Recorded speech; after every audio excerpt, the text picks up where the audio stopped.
Start करें। नमस्कार friends, आप लोग जो जैसे हॉस्पिटल में जाते हो और एंजियोग्राफी कराते हो तो आपको मल्टीपल ब्लॉकेजेस बताते हैं या एक या दो नली में ब्लॉकेजेस बताते हैं, तो स्टेंट की तरफ ले जाते हैं।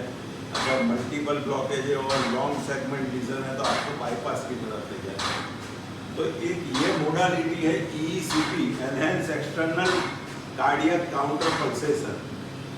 ये जो बाईपास में IABP जो काम करता है उसके हिसाब से ही ये नॉन सर्जिकल वे में काम करती है। इसमें पेशेंट को कोई वार्डकाप नहीं है, कोई सर्जरी नहीं है, कोई कट नहीं है, कोई रेडिएशन नहीं है। पेशेंट्स को आके भूखा पेट आके सो जाना है डेली, मंडे टू फ्राइडे, ऐसा 7 हफ्ता मंडे टू फ्राइडे 1 कलाक की प्रोसीजर होती है। ऐसे सो जाना है।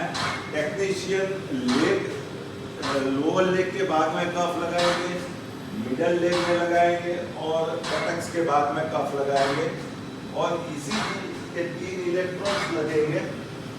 तो इसके हिसाब से पेशेंट का हृदय और computer console of ECP indirectly connected होता है। जब ECG चालू होता है और जब मशीन चालू करते हैं तो जब हृदय डायस्टोली में आइसोवॉल्यूमेट्रिक रिलैक्सेशन के बाद जब एओर्टिक वाल्व बंद होता है तब पैर में से स्टिपुलेटेड प्रेशर 50 मिलीसेकंड के डिस्टेंस से जाते हैं और हम प्रॉपर प्रेशर देना वो डॉक्टर की जिम्मेदारी होती है। तो वो एओर्टिक रूट से वो कोरोनरी आर्टरीज में जाता है। तो डायस्टोलिक ऑगमेंटेशन होता है, कोरोनरी परफ्यूजन प्रेशर बढ़ता है, मायोकार्डियल परफ्यूजन प्रेशर बढ़ता है और मायोकार्डियल डिफेक्ट्स कम होती है और साथ में वेनस रिटर्न भी थोड़ा बढ़ता है। तो पेशेंट का कार्डियक इंडेक्स और कार्डियक आउटपुट बढ़ता है। लेकिन देखा गया है कि जो पेशेंट्स हार्ट फेलियर में होते हैं जिसका पंपिंग कम है, उनको कार्डियोलॉजिस्ट ऐसा मानते हैं कि इससे पल्मोनरी कंजेशन बढ़ेगा, लेकिन ऐसा नहीं है। इसकी मेन मैकेनिज्म डायस्टोलिक ऑगमेंटेशन और जब हृदय कॉन्ट्रैक्ट करता है तो पेट ऑटोमेटिक लूज होता है। तो आफ्टर लोड रिडक्शन ये इसकी मेन मैकेनिज्म है। और मशीन चालू होने के बाद 15 मिनट में एक हार्मोन का स्राव होता है, वो एट्रियल प्रीलोड तो बढ़ाएगा जब पैर में से प्रेशर जाएगा, लेकिन वेंट्रिकुलर प्रीलोड नहीं बढ़ता है। और दूसरा, मशीन चालू होने के बाद PCWP 30 मिनट के बाद डेक्लाइन होना चालू हो जाता है। तो पेशेंट के हार्ट पे जो दबाव आता है वो कम हो जाता है।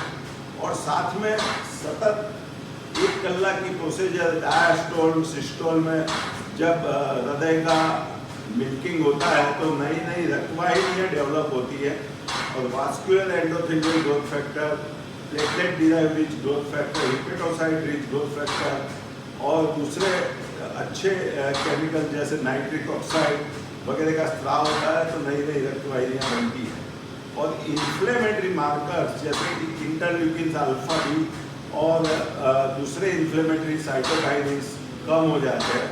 तो हार्ट अटैक की संभावना कम हो जाती है और एंजियोजेनेसिस और आर्टेरियोजेनेसिस और रिवास्कुलराइजेशन होता है। तो पेशेंट को कुछ वार्डकाप के बिना पेशेंट का ब्लॉकेज वाली आर्टरी के आसपास पूरा नेटवर्क तैयार हो जाता है और आफ्टर लोड रिडक्शन होने से पेशेंट का पंपिंग बढ़ता है।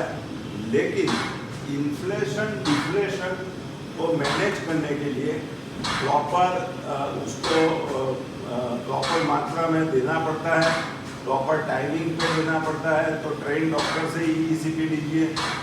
कंजेस्टेड हार्ट फेलियर में कितना प्रेशर देना है, अनकंजेस्टेड हार्ट फेलियर में कितना प्रेशर देना है, वो बहुत ट्रेन डॉक्टर ही आपको पेशेंट को मैनेज कर सकते हैं। तो आपको सर्जरी नहीं करानी है, बाईपास सर्जरी या स्टेंटिंग नहीं कराना है, अथवा आपकी कोरोनरी एनाटॉमी सूटेबल नहीं है सर्जरी के लिए, अथवा आपको डायबिटीज़ है, आपको किडनी डिसीज़ है, आपको ओबेसिटी कार्डियोमेटाबॉलिक सिंड्रोम है, तो आप ECP का बेनिफिट लीजिए।